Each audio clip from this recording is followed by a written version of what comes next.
I used to belong to the 90% who couldn't be bothered even if it was easy. Guess how many people have a library card?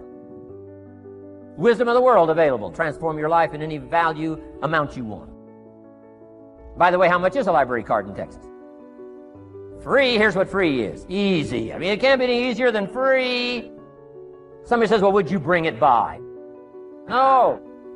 Wisdom of the world available. Transform your life spiritually, socially, personally, economically, and every other way. Teach you how to be rich and powerful and sophisticated and healthy, influential. How many people have a library card? Answer, 3%.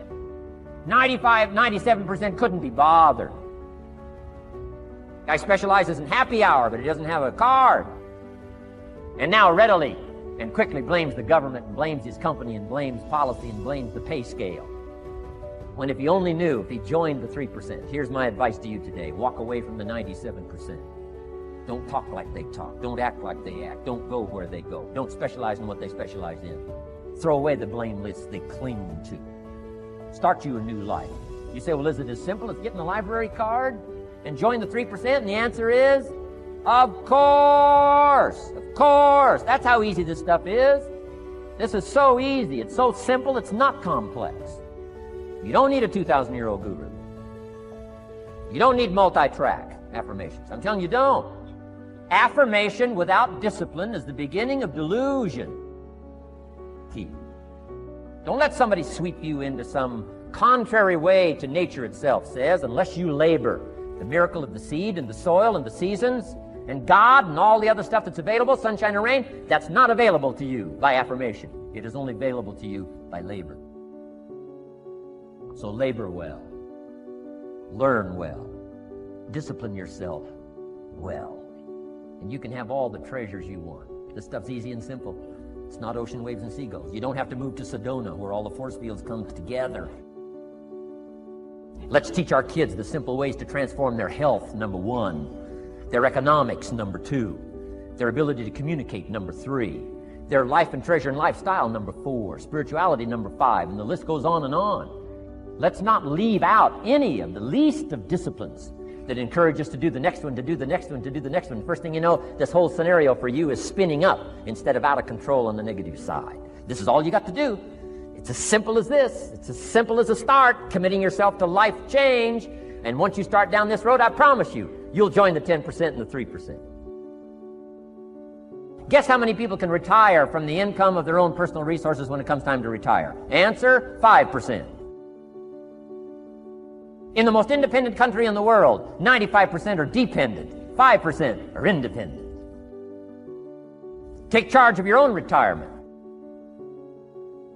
I'm telling you, if you take charge of your own retirement through personal development and all these skills we've taught today, take charge of your own retirement, you can multiply it at least by 5, maybe by 10, maybe by 20, maybe by 100. Let the government take care of it, some company take care of it, you got to divide by 5. Take charge of your own life, take charge of your own day, take charge of your own conversation, take charge of your own family, take charge of your own possibilities. And learn these skills, develop this kind of strategy, and I'm telling you, life will open up for you. Join the 3%, join the 10%, join the 5%, walk away from the 95%. In our Leadership Weekend we teach, find out what poor people read and don't read it. I'm telling you, don't talk like they talk. Lend a helping hand, but don't fall into their poor philosophical scenario. Don't blame what they blame. Don't use the excuses they use. It's called the language of the poor. Switch gears, switch language, switch ideas, switch strategy. Start with the simplest of disciplines. And don't bemean any of these disciplines. The smallest of disciplines starts the process of life change. And if you'll invest in this thing called discipline, you can have whatever you wish. It's called the beginning of a miracle. We all must suffer one of two pains. Regardless of your choice of lifestyle and what you want to do, we must all suffer one of two pains. The pain of discipline or the pain of regret. And what we suggest to everybody is to consider the disciplines, because disciplines weigh ounces, regrets weigh tons. You don't want to substitute a discipline for a regret. In our opinion, that would be a poor choice. Now, you can do it, but some things are poor trade-offs. The old prophet said, what if you gained the whole world, but it cost you your soul? Would that be worth it? And With a bit of intelligence, we say, no, that doesn't seem worth it. Even if you got the whole world, if you traded your soul, that experience would be so bitter and so awful and so devastating, it wouldn't be worth it. What if you got some gain by greed instead of legitimate ambition? I'm telling you, it might taste good up front, but it's going to turn bitter in the belly. Our world is and always will be a constant battle between the life of ease and its momentary rewards and a life of discipline and its far more significant rewards. Each has its own price, the price of discipline or the price of regret. We will pay one or the other. One of my key phrases for the whole day: disciplines work miracles. Disciplines work miracles. And here's the first piece that works miracles. Number one, do what you can. Do not let neglect grab you by the throat. Don't let neglect stall you on your path toward prosperity and health, being able to become powerful, influential, rich beyond wildest imagination. Don't neglect what you can do. If you can read, read. If you can change, change. If you can grow, grow. If you can take one step, take one step. Do not neglect to do whatever you can do at the moment. Of course, you can't run a multi-billion-dollar business today. Mark couldn't either 10 years ago. Mark couldn't either 5 years ago. But I'm telling you, today he can do it because step by step, year by year, he took on what he could do. He didn't neglect it. He did the meetings he could do. He made the calls he could make. He read the books he could read. He took the classes he could take. And step by step, he got himself ready. I'm telling you, do not neglect to do whatever you can do because it'll work miracles. Of personal development first, productivity second. Now, do what you can. Here's number two, do the best you can. If it's a foggy night and you can only see 100 feet, how can you see another 100 feet? Answer, walk the first 100 feet. Walk as far as you can see, and then you can see some more. And walk as far as you can see, and then you can see some more. So what you've picked up here, just do it as far as you can see it. And I promise you, if you'll execute as far as you can see it, you'll be able to see more. Do that, then you can see more. And finally, get in tune of doing the best you can. And you'll have the activity that'll develop the disciplines that will set this sail so that you can say, it doesn't matter how the wind blows. I'm prepared. For some people, they see discipline as sort of an ugly word. You know, don't talk to me about discipline. But what you must understand is discipline is a most incredible creative force. Discipline builds a career. Discipline develops good health. Discipline forms the most incredible marriage. Discipline puts together a friendship that won't quit forever. Discipline develops skills that can be magnified, and touch the world. Discipline opens up music. You can't have incredible music without discipline. In fact, we call them the disciplines. We call architecture and music, and we call playing an instrument. We call sculpturing. We call painting. We call writing, composing. We call those the disciplines. And the disciplines gives us the indication that, yes, it doesn't come except by discipline. But it also means that the discipline is the open door to the creative process to turn nothing into something and to turn imagination into reality. So here's what you must learn to do. Appreciate the disciplines and welcome the disciplines. Here's a good question to ask. What other discipline could I begin that would open up a whole new expression in my life of turning imagination into reality? Without discipline, there is no enterprise. Without discipline, there is no magnificent structure. Without discipline, there is no music. Without discipline, there is no health. Without discipline, there is no advantage. There is no future. So discipline is all when it comes to imagination, having something real, believing in it, and turning it into reality. The key to development is to be all that you can possibly be. I don't know what your talents are. I don't know what your skills are, but here's what I probably am right on, that you're behind on an accelerated effort toward your full development. I would suggest that. Now, for some of you, I know that's probably really not true. But even as I look at my own life, because, I'm tempted to procrastinate just like everybody else. I should have written 30 books by now. I've only written 4 or 5. I should have done a lot of things, but I haven't. I got distracted, and all of us, have these challenges. But what could I become? What could I become? I had one of my dearest friends. I've lost him. He died at age 53.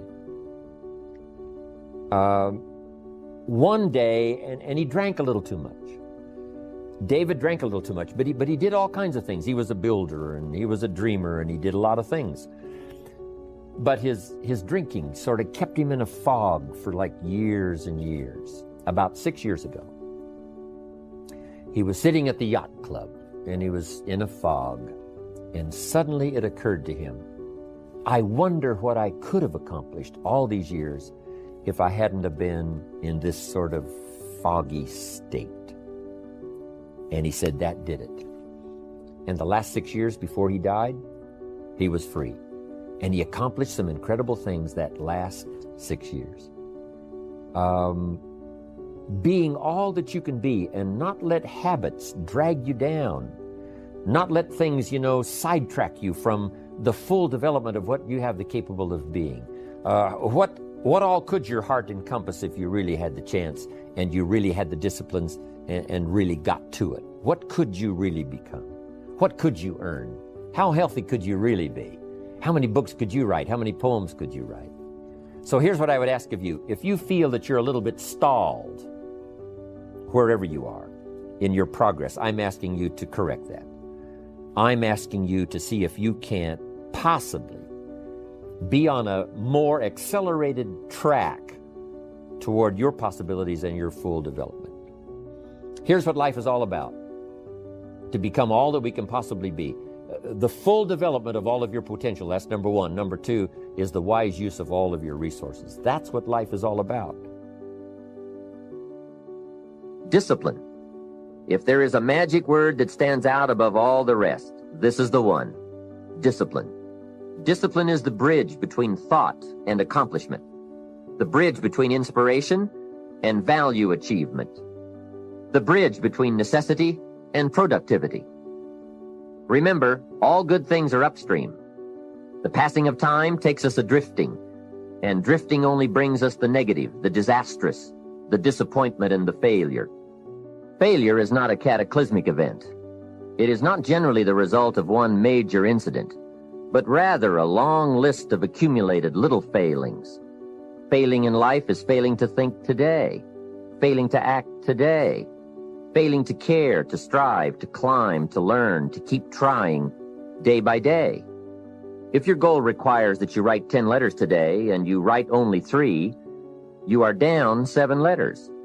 If you want to make 5 calls and you only make 1, you are down 4 on calls. If your plan calls for saving $10 today and you save none, you're down $10 today. Now the danger is looking at an undisciplined day and concluding that no great harm has been done. It doesn't seem like such a bad day, but add up these days to make a year, and then add up those years to make a lifetime, and perhaps you can now see how repeating today's small failures can easily turn your life into a major disaster. Success, on the other hand, is just the same process in reverse. If you plan to make 10 calls, and you end the day making 15, now you're up 5 calls. If you then get up a few on letters, move up the savings numbers, you can see what a massive difference it could make in a year, and what wealth and accomplishment awaits for a lifetime. Discipline is like a set of magic keys that unlocks all the doors of wealth, happiness, sophistication, culture, high self-esteem, pride, joy, accomplishment, satisfaction, and success. The first key to discipline is awareness of the need for and the value of discipline, and especially the discipline to make the changes. What will it take? What must I do? And what must I become to get all I want from my life? The second key is the willingness. More than that, the eagerness to maintain your new discipline deliberately, wisely, consistently. And the third key to discipline is the commitment to master the circumstances of your daily life, to see and harness the opportunities to make something of the sun and the rain, the good as well as what comes in the guise of misfortune. Discipline does many things, but most important of all is what it does for you. It makes you feel better about yourself. Even the smallest discipline can have an incredible effect on your attitude. And the good feeling you get, that surging feeling of self-worth that comes from starting a new discipline, is almost as good as the feeling that comes from the accomplishment of the discipline. Second, a new discipline immediately alters your life direction. You don't change destinations immediately. That is yet to come. But you can change direction immediately. And direction is very important. Third, discipline cooperates with nature. Everything strives. It is a common life function. How tall will a tree grow? As tall as it can. Everything strives to become all it can possibly be. And that striving to become is what discipline is all about. Disciplining ourselves to fulfill our natural potential to become all that we can be. And finally, discipline attracts opportunity. Opportunity is always looking for ambition and skill in action. Discipline taps the unlimited power of commitment. The human will in action, driven by inspiration, enticed by desire, tempered by reason, guided by intelligence, can bring you to that high and lofty place called the good life. So start the new process. You can begin a new habit no matter how small it is. Small isn't important. Whether or not you start and whether or not you continue are all that is important. So to have a prosperous life, start a prosperity plan. To become wealthy, start a wealth plan. Remember, you don't have to be wealthy to have a wealth plan. A person with no means can have a rich plan. If you are ill, start a health plan. If you don't have energy, start an energy plan. If you don't feel good, start a feel-good plan. If you're not smart, start a smart plan. If you can't, start a can plan. If you haven't, start a have plan. Anyone can. Even a bad person can start hearing good messages and reading good books. Recognize that the start of the better life, the happy life, the wealthy life, is today. This is exciting. Both the process and the result can begin today. Start the new journey today. If you think of a new idea, today is the day to begin the discipline of putting that idea into action. Set this day up as a long, busy, exciting start for your new life. Get your first book for your new library today. Begin your new practice of setting goals today. Start clearing out a drawer of your new orderly desk today. Start eating an apple a day on your new health plan today. Put some money in your new investment for fortune account today. Start reading with intensity for your new wealth of mind plan today. Write a postponed letter today. Make a delayed telephone call today.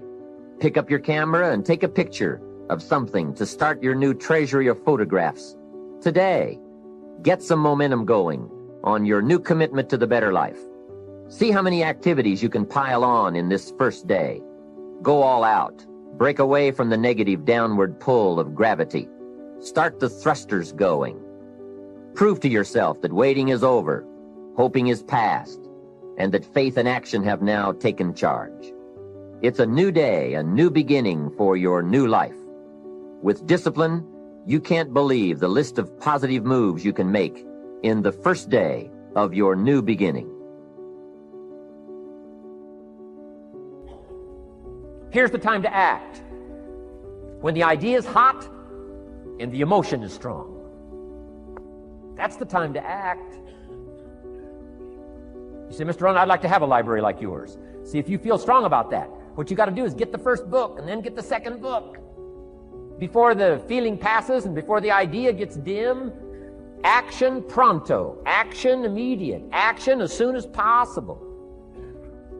Because if you don't, here's what happens. We call it the law of diminishing intent. We intend to when the idea strikes us. We intend to when the emotion is high. But now if you don't translate that into action fairly soon, now the intent starts to diminish. And a month from now it's cold. A year from now, can't be found. So act. Set up a discipline when the emotions are high and the idea is strong and clear and powerful. That's the time to set up the discipline. Somebody talks about good health and you're stirred. Say, right, I need to get a book on nutrition. Get the book before the idea passes and before the emotion gets cold. Go for the book. Start the library. Start the process. Fall on the floor. Do some push-ups. Action. Got to take action. Otherwise, the wisdom is wasted. Otherwise, the emotion soon passes. Unless you put it into a disciplined activity. Capture it. Disciplines is called how to capture the emotion and how to capture the wisdom and translate it into equity. Disciplines. Now, here's what's important about disciplines. All disciplines affect each other. In fact, here's a good philosophical phrase. Everything affects everything else. Nothing stands alone. Don't be naive in saying, well, this doesn't matter. I'm telling you, everything matters. There are some things that matter more than others, but there isn't anything that doesn't matter. Okay. We all pity the man who says, well, this is the only place I let down. Not true. Key to take home. Every letdown affects the rest of your performance. Every letdown affects the rest. This is part of the educational process on personal development. If you don't take the walk around the block, you probably won't do the apple a day. If you don't do the apple a day, you probably won't start building your library. If you don't build your library, you probably won't keep a journal, and you won't take pictures, and then you won't do this, you won't do wise things with your money, won't do wise things with your time, won't do wise things with your possibilities and relationships, and the first thing you know, 6 years of that accumulated, and we say you have messed up. So the whole key to reversing that process now is to start picking up these disciplines. Now here's the positive side. Every new discipline affects the rest of your disciplines. Every new one affects the rest. That's why action is so important. The least action, the smallest action. Take it. Because when you start accomplishing and the value starts to return from that one action, it'll inspire you to do the next one and the next one and the next one. You start walking around the block, it'll inspire you to get an apple. Get an apple, it'll inspire you to get a book. Get a book, it'll inspire you to get a journal. Get a journal, it'll inspire you to grow, develop some skills. All disciplines affect each other. Every lack affects the rest. Every new affects the rest. The key is to diminish the lack and set up the new. And you've started a whole new life process.